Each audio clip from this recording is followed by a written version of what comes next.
Hace poco en un vídeo os enseñé algunos keycap o keyholder, como el de Minions, os enseñé el de Mike Wazowski, que veis aquí, uno de Hello Kitty.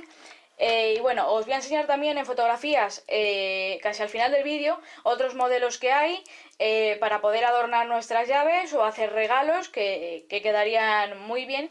Y lo que he visto, incluidas las personas a las que se los regalé, y a otras por supuesto, es que ponen la llave, meten la llave por aquí y utilizan la cadena para atravesar la mitad de la llave. Voy a enseñaroslo por ejemplo con esta.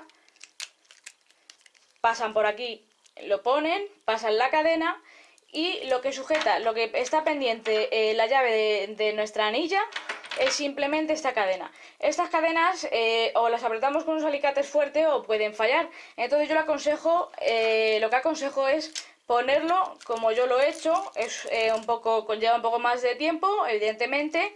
Cuesta, la anilla podemos, cuanto más grande sea la anilla mejor para que haya espacio para todo. Y bueno, atraviesa por aquí, la llave no sale porque está pillada con esto. Esto no se rompe, nuestro keycap.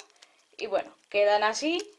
Y esto es lo que quería decir, aparte de enseñar los otros. Y bueno, el Minion, como veis, son suficientemente grandes. Tenéis que mirar cuando vayáis a comprar alguno de estos, si está en tiendas físicas, si os vale para vuestra llave. Y si no, también lo podéis llevar simplemente como adorno.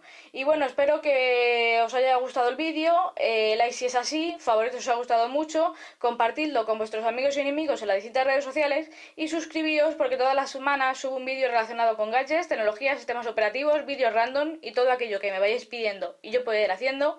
Así que muchas gracias por el vídeo y chao.